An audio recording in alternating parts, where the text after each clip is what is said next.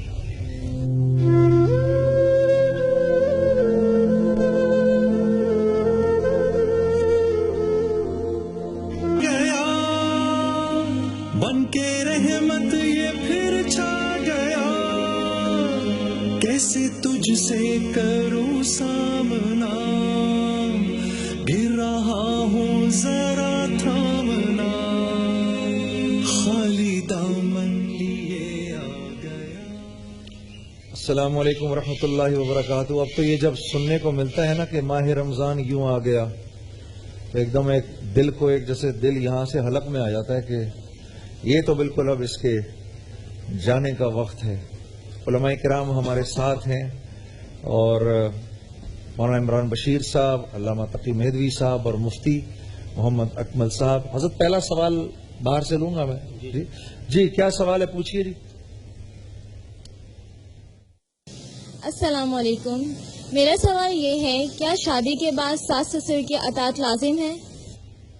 شادی کے بعد ساس سسر کی اطاعت لازم ہے حضرت؟ یہ فقہی مسئلہ ہے یا فقہی بھی ہے؟ بسم اللہ الرحمن الرحیم۔ اطاعت اس طور پر تو لازم نہیں ہے کہ ان کا کہنا ماننا فرض یا واجب ہو، لیکن اس جہت سے کہ چونکہ وہ شوہر کے والدین ہیں اور شوہر کی خوشنودی عورت کی فرسٹ پریورٹی ہونی چاہیے، تاکہ شوہر راضی ہو تو اس کے ذریعے اللہ تبارک و تعالیٰ کی رضا بھی حاصل ہوتی ہے۔ جیسے شہزادی کونین بی بی فاطمہ رضی اللہ تعالیٰ عنہا، حالانکہ گھر کا کام کرنا عورت پہ کوئی واجب نہیں ہوتا ہے، یہ شوہر کی ذمہ داری ہے کہ وہ کھانا بھی پرووائڈ کرے گا، لباس بھی وہی دے گا، لیکن آپ اپنے ہاتھ سے سارا کام کرتی تھی۔ یقیناً اللہ کی رضا مطلوب ہے اور اپنے گھر والوں کو بھی راضی کرنا مقصد ہے۔ تو اس جہت سے اگر بہو ساس سسر کو اپنے ماں باپ تصور کر کے ان کی اطاعت کرتی ہے، خدمت کرتی ہے، اور وہ اس کو اپنی بیٹی سمجھ کر اس خدمت کو قبول کر کے اس کو سراہتے ہیں، تو وہ گھر انشاءاللہ جنت بنے گا۔ اب یہاں ہوتا یہ ہے کہ لڑکی اسے شوہر کے ماں باپ سمجھتی ہے، اپنے نہیں، اور وہ اپنے بیٹے کی بیوی سمجھتے ہیں، اپنی بیٹی نہیں، اس سے فرق پڑتا ہے، اور لازم بات ہے کہ اس سے پھر ایک تفریق سی پیدا ہوتی ہے، ایک دوری پیدا ہوتی ہے، پھر بدگمانی ڈالنے والے ہوتے ہیں، اس سے پھر گھر کا ماحول خراب ہوتا ہے۔ سچ بالکل تقی بھائی؟ جی حقیقت یہ بسم اللہ الرحمن الرحیم کہ میں تو یس کروں گا کہ شوہر کی بھی اطاعت بہت کم امور کے اندر فقط واجب قرار دی گئی ہے۔ 2 سے 3 کام ایسے ہیں کہ جو شوہر کہے گا تو اس پر عمل کرنا واجب ہے، ورنہ مستحبات کی تو فہرست ہے کہ انسان ایک دوسرے کا خیال رکھے اور ایک دوسرے کی ازدواجی زندگی اسی طریقے سے قائم رہتی ہے۔ تو جب شوہر جو ہے وہ حکم نہیں چلا سکتا اپنی بیوی پر، تو شوہر کے والدین کس طریقے سے حکم چلا سکتے ہیں؟ پہلی بات یہ ہو گئی۔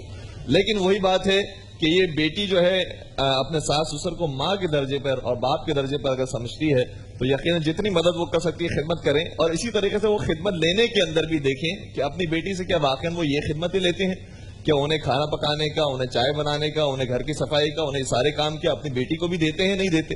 یا پھر وہ جب بیٹی آتی ہے تو بڑی شہزادی ہوتی ہے، گھر کی جو ہے دلہن ہوتی ہے، اور جب یہ حقیقی دلہن جو گھر میں آتی ہے اسے ہم کام کرنے والی اور خادمہ بنا لیتے ہیں، تو یہ طریقہ بھی نہیں ہونا چاہیے۔ ماشاءاللہ جی۔ اس میں جنید بھائی بسم اللہ الرحمن الرحیم، پہلی بات تو یہ عرض کروں گا کہ جہاں پر بھی شرن کا لفظ عام طور پہ بولا جاتا ہے نا، تو شرن خالی قانون کو بتانے کے لیے نہیں بلکہ اخلاقیات کی انتہا کو بھی بتانے کے لیے ہے۔ تو یہاں آج 2 رویے ہو چکے ہیں، یا تو ساس سسر کو بالکل ہی اگنور کیا جا رہا ہے، یا ساس سسر اپنے آنے والی بہو کو اگنور کر رہے ہیں، دونوں غلط ہیں۔ نبی کریم صلی اللہ علیہ وسلم کی ساس صاحبہ تھی ام رومان، سیدنا صدیق اکبر رضی اللہ تعالیٰ عنہ کی زوجہ محترمہ، جو کہ عمر میں بھی کم تھی، ان کو اماں جان کہہ کے پکارا کرتے تھے۔ انتقال ہوا تو خود قبر میں اترے، اور اماں خدیجہ کی بہن جب دروازہ آ کے دستک دیتی تو بعض آنکھوں میں آنسو آ جاتے ان کی محبت کے اندر۔ ایسے ہی اماں حلیمہ، سعدیہ اور حضرت شیمہ جو رضائی بہنیں اور رضائی ماں ہیں، ان کی وجہ سے، ان کے صدقے سے حنین کے موقع پہ ہزاروں قیدیوں کو آزاد کر دیا کہ میری بہن جو مجھے دودھ پلانے وقت کھلایا کرتی تھی اور دیکھ بھال کرتی تھی.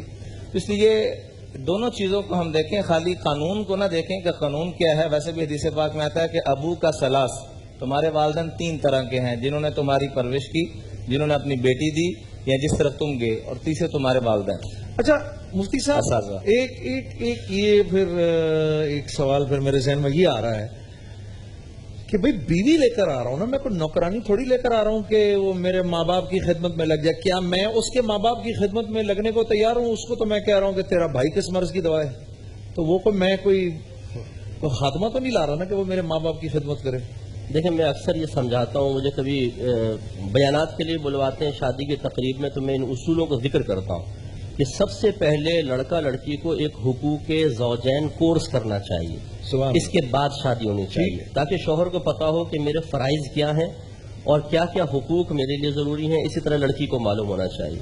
یہ عدم واقفیت کی بنا پر ایسا ہوتا ہے کہ شوہر یہ کہتا ہے کہ تجھے تو میں لایا اس لیے ہوں کہ میرے ماں باپ کی خدمت کر, انا للہ, اور ماں بیٹے سے کہہ رہی ہوتی ہے کہ یہ شام کو مجھے چائے بنا کے پیش نہیں کرتی, اس کو طلاق دے دے.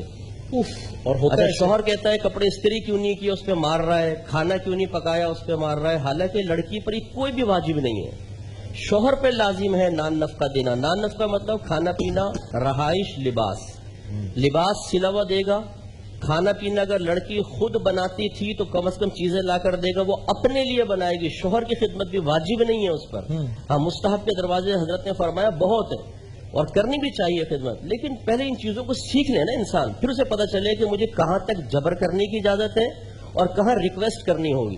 جہاں میں ریکویسٹ کرنی ہے وہاں ہوتا ہے جبر, اور جہاں جبر کرنا چاہیے کہ عورت نماز نہیں پڑھ رہی ہے, بے پردگی کر رہی ہے, وہاں ہوتی ہے ریکویسٹ. اس سے خرابی پیدا ہوتی ہے اور گھر کا نظام آپ کو یہ نظر آتا ہے. عجیب بات فرمائی آپ نے, عجیب بات فرمائی. جی دوسرا سوال. جی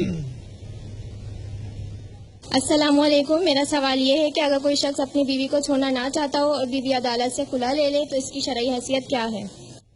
پہلے قاضی بھائی, فقہ جعفریہ کی روشنی میں اگر مرد طلاق نہیں دینا چاہتا تو اور کوئی راستہ نہیں ہوگا.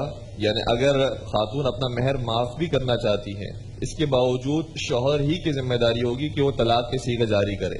اور جب مہر معاف کرتی ہے اور اس کے درمیان یہ دیکھا جائے گا کہ کیا عورت اور مرد کے درمیان نفرت قائم ہو گئی ہے, بغض قائم ہو گیا ہے, تو پھر ایسی صورت میں طلاق کے صیغے مرد ہی جاری کرے گا. ٹھیک ہے. البتہ جس طریقے سے مفتی صاحب نے بہت خوبصورت بات کی طرف اشارہ کیا, اور یہ بہت ضرورت ہے اس بات کی, وہ یہ ہے کہ بہت سارے ایسے دینی امور ہوتے ہیں کہ جس کو ہم انجام دینے جا رہے ہوتے ہیں, لیکن اس سے پہلے جو ہمیں کورس کرنا چاہیے اس کا.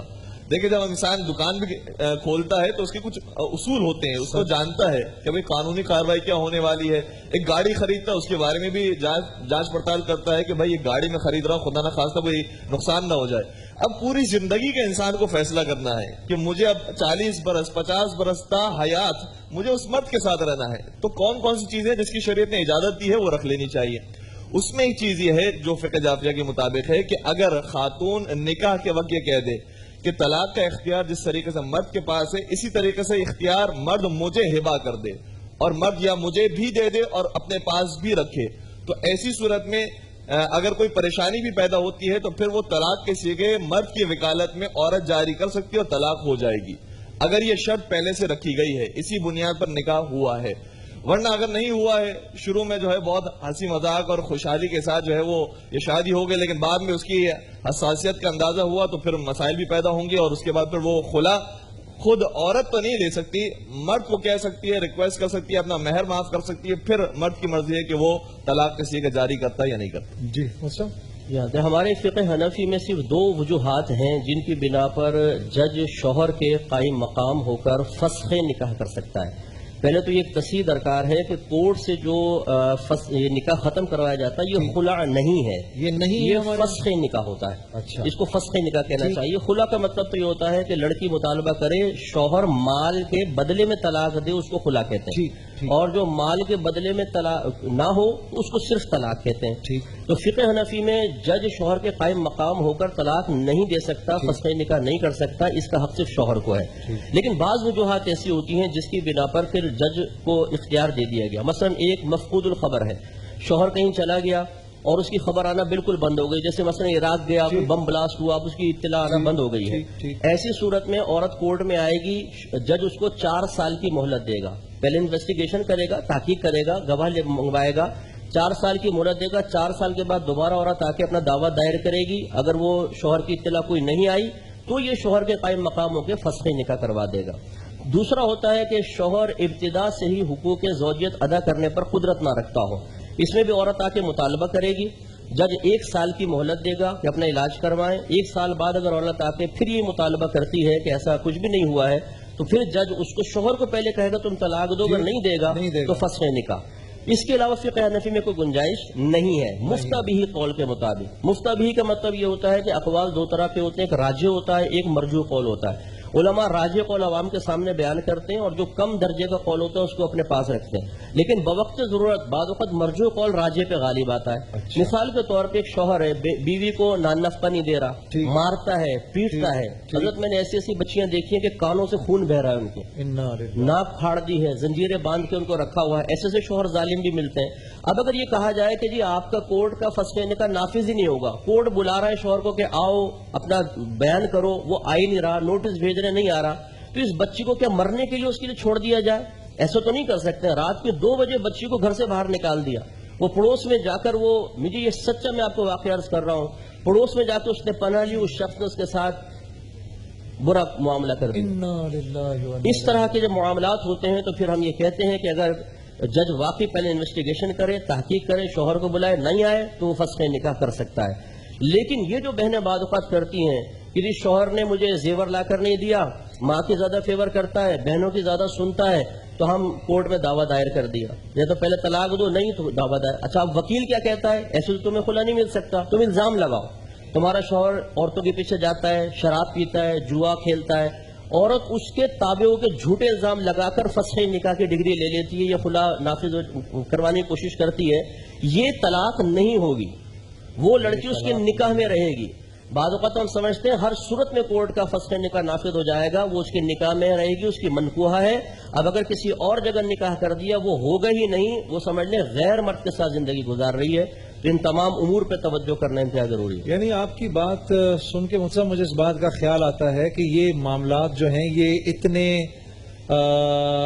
سادے اور سیدھے نہیں ہیں، اس کے اندر علماء کرام کے مشورے کے بغیر چلنا جو ہے انتہائی خطرناک بات ہے، بلکہ علماء کرام سے پوچھ کے، بلکہ میں نے تو یہ دیکھا کہ ایک یہ طلاق کے مسائل اور یہ وراثت کے مسائل جو ہیں، میں نے دیکھا ہے کہ جو یہاں پر پان کی پچکاریاں پھینک رہا ہوتا ہے نا اور نسوار تھوک رہا ہوتا ہے، وہ اگر دبئی جائے گا تو وہاں کا قانون بھی سیکھے گا کہ نہیں یار میرا مسئلہ ہو جائے گا، اگر میں کاغذ پھینک دوں گا تو 50 درہم مجھ پہ فائن لگ جائے گا۔ لیکن دین کا معاملہ ایسا ہے کہ اس میں چھوڑو جی، انٹرنیٹ پہ ریسرچ کر لیں گے، اور یا پھر پپو پان والا، میں کہتا ہوں عموماً کہ پپو پان والے سے معلوم کر لیں۔ اچھا مولانا، اللہ رب العزت کے نزدیک تمام جائز امور میں یہ جو طلاق کا امر ہے یہ انتہائی مبغوض ہے اللہ کی نظر میں۔ ہاں، مفتی صاحب کی ابھی ایک مجھے بات بڑی اچھی لگی جو انہوں نے فرمایا کہ بھئی شادی سے پہلے جو ہے وہ مجھے خود ایک دفعہ مولانا طارق جمیل صاحب بتا رہے تھے کہ جب میرا بڑا بیٹا اس کی جب ہم نے شادی کا ارادہ کیا تو فرماتے ہیں میں نے 1 سال اپنی گھر والی کو یہ بتاتا رہا کہ تیرے پاس تیری اپنی بیٹی آ رہی ہے، یہاں تک کہ میں نے اس کا ذہن ایسا بنا دیا، 1 سال تک میں بات کرتا رہتا تھا کہ واقعی میں نے محسوس کیا کہ میری جو گھر والی ہے اس کو واقعی جب میری بہو آئی تو وہ واقعی اس کو اپنی بیٹی ہی سمجھتی تھی، محبت کرتے تھے، اسی طرح کی محبت کرتی تھی مجھتا وہ۔ تو یہ تو آج کل کے دور میں اسی لیے آج طلاقیں ہو رہی ہیں۔ تو بات یہ ہے کہ آپ کل پرسوں بھی اسی بات کو ڈسکس کر رہے تھے کہ ایک خاتون کہہ رہی ہیں کہ داڑھی والا بندہ ہے تو میں اس کے ساتھ شادی نہیں کرنا چاہتی۔ جی، کہ جتنے بھی مسائل معاشرے کے اندر آ رہے ہیں دین سے دوری کی وجہ سے ہیں۔ سبحان اللہ، جو آپ نے بات فرمائی نا، ابغض الحلال الی اللہ والطلاق، کہ اللہ کے نزدیک سب سے مبغوض چیز طلاق ہے۔ اب خطبہ نکاح کو دیکھ لیں، افسوس اتنا کہ ہمیں یہی پتہ نہیں کہ نکاح کے خطبے میں کیا پڑھا جائے۔ 3 آیات پڑھی جاتی ہیں، اور عجیب بات یہ ہے کہ تینوں آیات میں نکاح کا تذکرہ نہیں ہے، تینوں آیات میں اللہ سے ڈرنے کا تذکرہ ہے۔ یا ایھا الناس اتقوا ربکم یا ایھا الذین آمنوا اتقوا اللہ وقولوا قولا سدیدا، بلکہ یا ایھا الناس اتقوا ربکم میں 2 دفعہ تقوی کا ذکر ہے کہ اللہ سے ڈرو، اللہ سے ڈرو۔ عدالتیں، قوانین، ساری چیزیں نافذ کروا سکتی ہیں، لیکن رویوں کو کیسے نافذ کروائیں گی؟ تو رویے تب ہی ٹھیک ہوں گے جب خوف خدا ہوگا. رأس الحکمت مخافت اللہ. تو خدا را اللہ سے ڈرتے ہوئے سب سے خوبصورت رشتہ اللہ نے یہ بنایا، ہم نے اس کو سب سے بدصورت بنا دیا ہے. کائنات میں سب سے پہلا رشتہ بھی اللہ نے یہ بنایا، جوڑے گا، اور جنت میں جانے کے بعد بھی یہی رشتہ ہوگا. کاش ہم اس کی قدردانی کرنے والے بن جائیں.